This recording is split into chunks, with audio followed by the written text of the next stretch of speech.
Nah, bagaimana sih kita ngecek dengan mudah status kepesertaan kita? Caranya tentunya melalui Pandawa seperti yang udah disampaikan Mbak Yuli tadi, kemudian ada call center 165, kemudian bisa dengan mobil JKN. Dapat dengan lebih mudah kita mengecek setiap waktu, kapanpun, dimanapun. Itu sahabat-sahabat JKN. Kamu belum aktif jadi peserta JKN, padahal peserta aktif wajib untuk semua.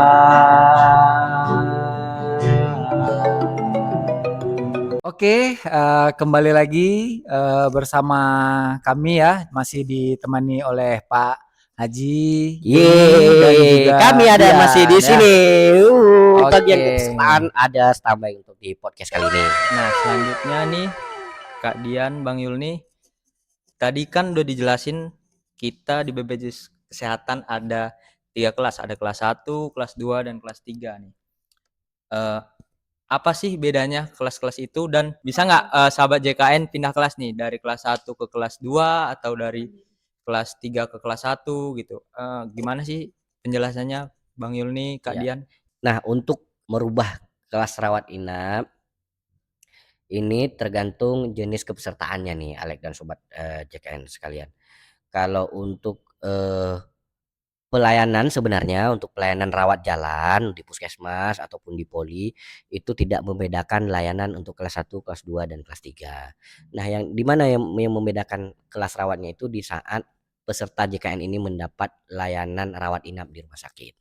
Nah, untuk peserta yang terdaftar di jenis kepesertaan subsidi pemerintah, baik itu subsidi pemerintah pusat atau subsidi pemerintah daerah yang JKA, maka hak kelas rawat inapnya itu belum bisa diganti-ganti, hanya di kelas 3 saja.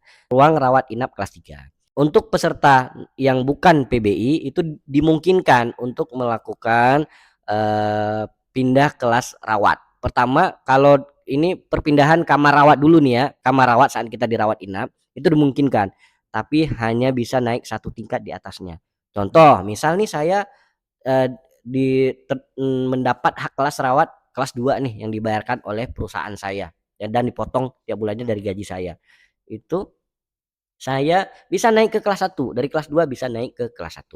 Begitu juga dari misalnya dari kelas 1 naik 1 tingkat di atasnya, tapi nanti dilihat juga ketersediaan kelas yang ada di rumah sakit. Begitu juga dengan yang PNS tadi, PNS TNI Polri yang misalnya mereka dapat hak kelas dari golongan 2 ataupun dari golongan 1 dan 2 itu kan mereka dapatnya kelas 2 ya. Nah, ketika dirawat inap mereka ingin mendapat naik kelas ke kelas 1 di saat mereka rawat inap itu dimungkinkan. Tapi yaitu dengan ketentuan naik 1 tingkat di atasnya dan melihat lagi ketersediaan ruang kelas yang ada di rumah sakit tempat peserta dirawat inap.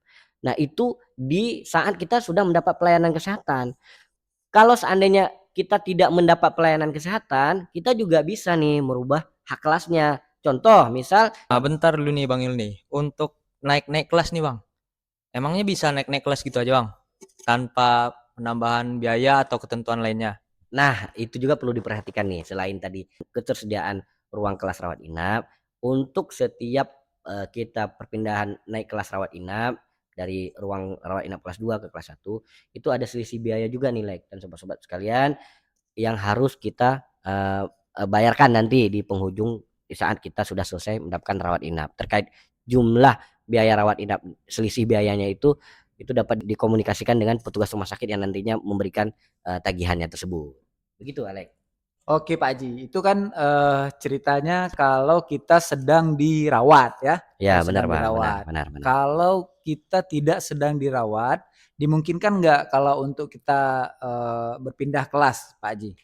Kalau tidak dirawat inap juga dimungkinkan nih, Bang, dimungkinkan sih untuk kita melakukan perubahan. Contohnya, misal seorang PNS nih, dia dulunya waktu pengangkatan PNS pertamanya itu dia di golongan 2. Tentunya golongan 2 seperti sudah kita jelaskan tadi dia dapat hak kelasnya kelas 2. Nah, di tahun ini dia sudah mendapat SK naik golongan nih jadi golongan 3.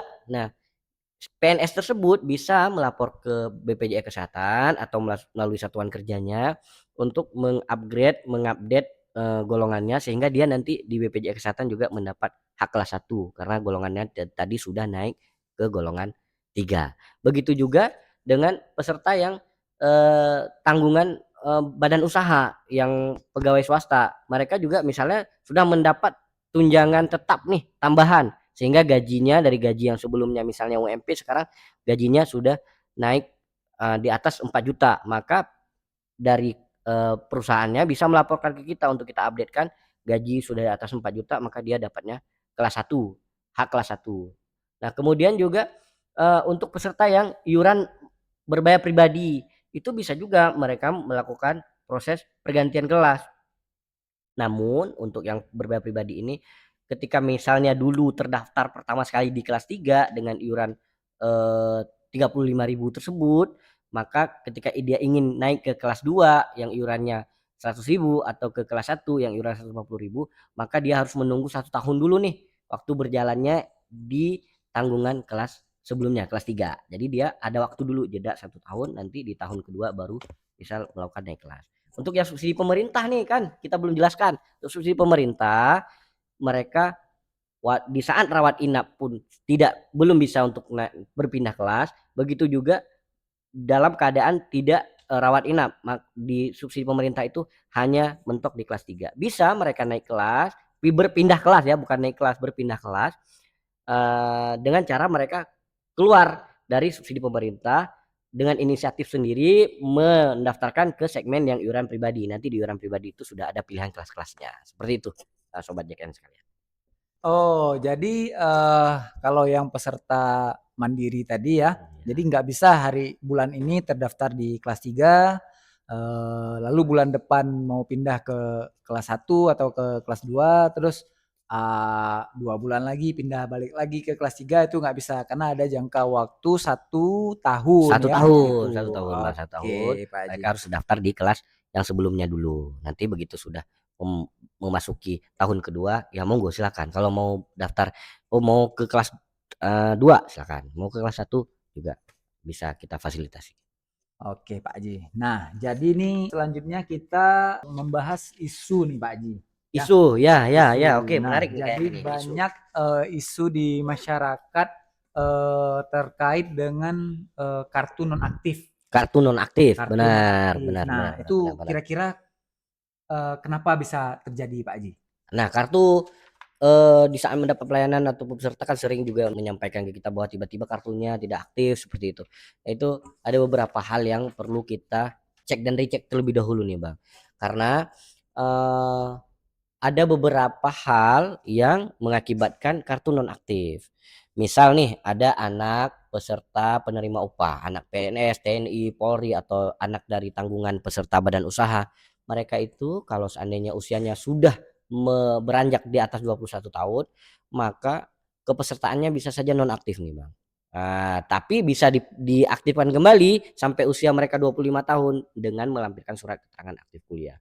Itu satu. Kemudian juga untuk jenis kepesertaan PBI itu bisa juga mengalami penonaktifan. Itu PBI, kalau untuk PBI subsidi pemerintah pusat itu jika datanya memang sudah dikeluarkan oleh Kementerian Sosial dari data terpadu kesejahteraan sosial, maka status kepesertaan PBI JK-nya nonaktif. Nah, untuk data-data lainnya yang juga sering dikeluhkan oleh masyarakat yang nonaktif itu bisa juga karena memang NIK-nya sudah tidak valid. Dalam artian ada nih masyarakat sekitar kita yang belum melakukan perekaman KTP elektronik. Nah, di samping tadi ada terkait NIK yang data kependudukan yang belum rekam ektp, untuk segmen kepesertaan peserta penerima upah seperti PNS juga jika mereka belum lapor dari PNS aktif sudah menjadi pensiunan, itu kemungkinan juga akan terjadi penonaktifan, Bang. Nah, karena di pusat ada pertukaran data peserta PNS aktif dengan yang masih dibayarkan gajinya oleh satkernya atau mereka sudah pensiun, itu ada dilakukan pencocokan data. Jadi kalau memang sudah pensiun belum dilaporkan, itu kemungkinan juga mengalami penonaktifan. Untuk yang perusahaan, yang tanggungan perusahaan seperti apa? Nah, itu juga seperti itu. Kalau seandainya mereka sudah tidak bekerja, maka dari tempat mereka bekerja, perusahaan tempat bekerja, mereka akan melaporkan ke kita untuk dinonaktifkan. Jadi masyarakat ini, sahabat-sahabat JKN sekalian, perlu aware, perlu kesadaran ya untuk mengecek datanya masing-masing. Jadi jangan nanti waktu sakit, waktu berobat baru sadar sudah nonaktif. Pengecekannya itu gampang nih Bang Ojan dan Alek. Pengecekannya itu bisa melalui aplikasi Mobile JKN. Bisa kita manfaatkan teknologi yang sudah dimanfaatkan oleh BPJS Kesehatan. Bisa Mobile JKN, dalam genggaman kita bisa mengecek nih status saya aktif nggak, anak saya aktif nggak gitu. Untuk peserta mandiri itu juga bisa nonaktif kartunya nih Bang, dan sobat-sobat sekalian. Kenapa? Karena mungkin kelupaan membayar iuran yang sudah ditetapkan waktu pembayarannya. Jadi sobat-sobat JKN yang mungkin keluarganya terdaftar yang berbayar pribadi atau tantenya, wawaknya, ya perlu juga kita ingatkan mereka untuk bayar iuran tepat waktu setiap bulannya agar kartunya aktif, berobatnya lancar. Nah, tadi Bang Yuli sampaikan nih, sahabat, bahwasanya kita perlu aware terhadap status kepesertaan JKN kita. Nah, bagaimana sih kita ngecek dengan mudah status kepesertaan kita?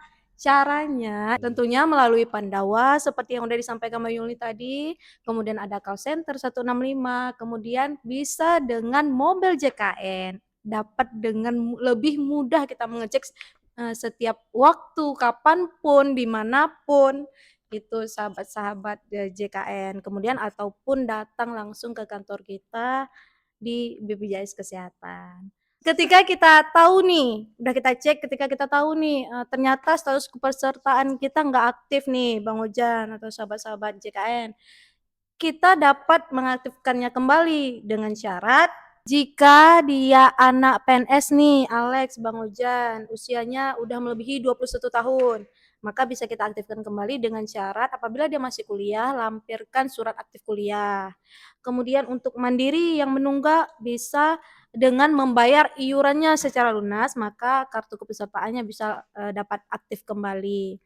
Kemudian untuk PPU juga yang masuk usia pensiunan atau misalnya PPU terkendala dengan administrasi sebelumnya bisa melampirkan SK terakhir, kemudian slip gaji terakhir dan KK seperti itu. Maka kepesertaannya bisa kita aktifkan kembali dengan melampirkan syarat-syarat yang saya sampaikan tadi.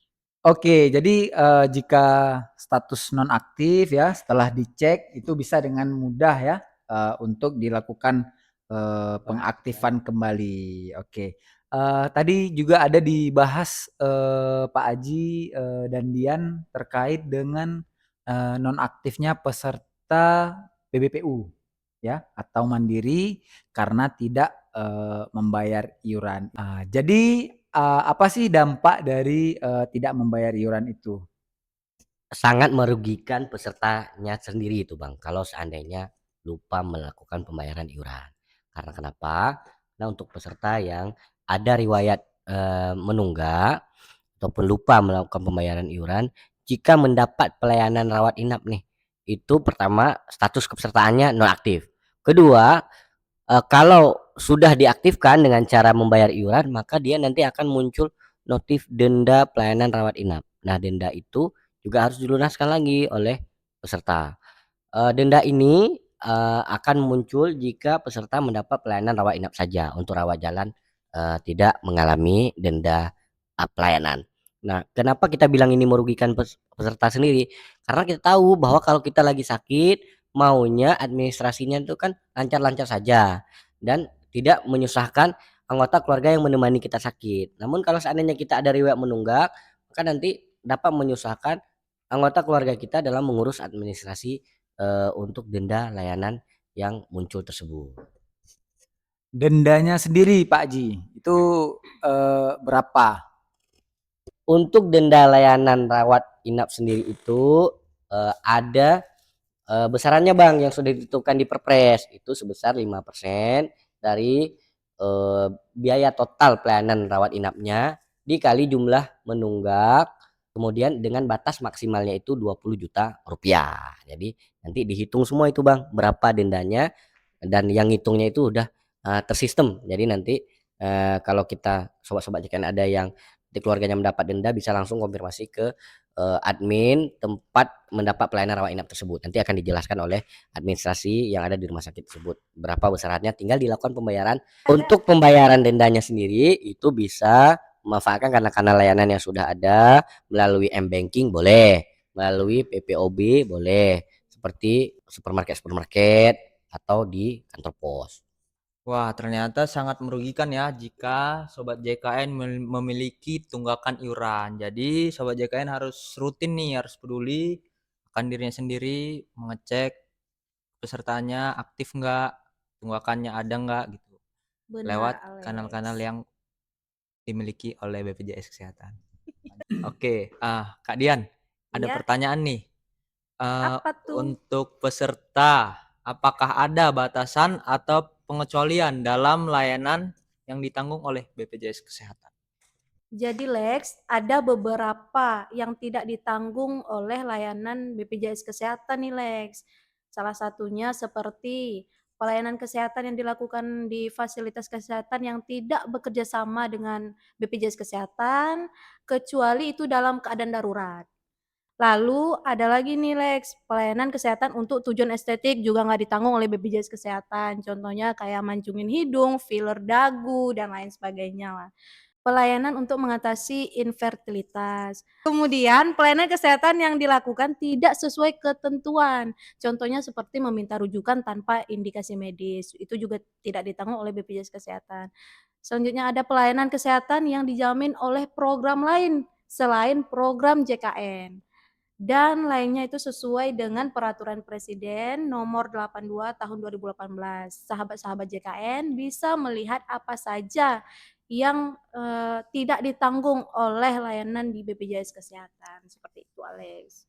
Nah, sahabat-sahabat JKN ya, sahabat setia Knalpot, tadi kita sudah berbincang panjang lebar ya, bersama dengan Pak Aji Yulni dan juga Dek Dian ya, terkait dengan kepesertaan dalam program Jaminan Kesehatan Kesehatan Nasional atau JKN ya. Tadi juga sudah dijelaskan terkait dengan pembayaran iuran ya, terkait dengan status peserta nonaktif, bagaimana cara mengaktifkannya. Nah, sebagai penutup nih Pak Aji Dian, kira-kira ada yang mau disampaikan kepada sahabat-sahabat JKN di luar sana, pesan-pesan apa nih yang penting nih Pak Aji yang harus diketahui oleh sahabat JKN atau masyarakat luas? Pesan dari kami untuk sahabat-sahabat JKN di luar sana, jangan menunda untuk mendaftarkan diri sebagai peserta JKN. Kemudian bagi yang sudah terdaftar harus rajin-rajin mengecek status kepesertaannya. Biar lebih mudah ya download saja aplikasi Mobile JKN. Ini nanti nyambi-nyambi bisa cek status kepesertaan JKN. Dan untuk layanan non tatap muka juga bisa dimanfaatkan. Kalau ada sanak familinya yang belum terdaftar, bisa juga memanfaatkan kanal layanan seperti Pandawa, Care Center, atau di aplikasi Mobile JKN sendiri. Di Mobile JKN itu banyak menu-menunya yang bisa diakses. Silakan nanti diulik sendiri, tidak hanya mengecek status pesertaan nih, bisa juga melaporkan, meminta informasi atau menyampaikan pengaduan. Mungkin itu saja dari kami Bang untuk sobat-sobat JKN sekalian. Mungkin ada pesan juga dari Dian yang mau disampaikan kepada sahabat JKN. Jadi tambahan sedikit dari Dian, Bang Ojan, Alex, dan sahabat-sahabat JKN lainnya. Kalau ada perubahan data langsung lapor ke kita. Agar kita update datanya sesuai dengan yang dibutuhkan dari peserta, seperti itu kira-kira. Contohnya seperti kalau ada keluarga yang sudah meninggal segera melapor ke kita biar kita update nonaktifkan peserta tersebut. Kemudian kalau ada perubahan data peserta juga segera melapor ke kita. Gitu paling tambahan dari Dian, Bang Ojan, dan Alex. Oke, terima kasih kepada Dian dan Pak Aji sudah hadir di podcast kita hari ini ya. Banyak sekali informasi yang bisa didapatkan oleh sahabat-sahabat JKN, khususnya sahabat Knalpot ya yang sudah menyaksikan podcast kita hari ini. Semoga apa yang kita sampaikan ini bisa bermanfaat bagi kalian semua. Kita tutup podcast kita kali ini dengan tagline Knalpot pastinya. Kayak mana Bang Ojan tagline-nya? Oh, ada tagline-nya nih, ada tagline-nya nih. Ada ya. Ajarin dong. Jadi kalau kita bilang Knalpot itu kita bersama-sama kita bilang JKN dalam podcast. Ngeng gitu ya. Oke. Ya. Dengan semangat ya. Nah, semangat ya Dian Mbak Aji ya. Oke, siap. Biar sahabat-sahabat JKN di luar sana juga semangat nih mendengar podcast kita ya. Yoi. Siap. Knalpot JKN dalam podcast. Geng. Sampai jumpa di episode selanjutnya. Terima kasih. Terima kasih. Bye.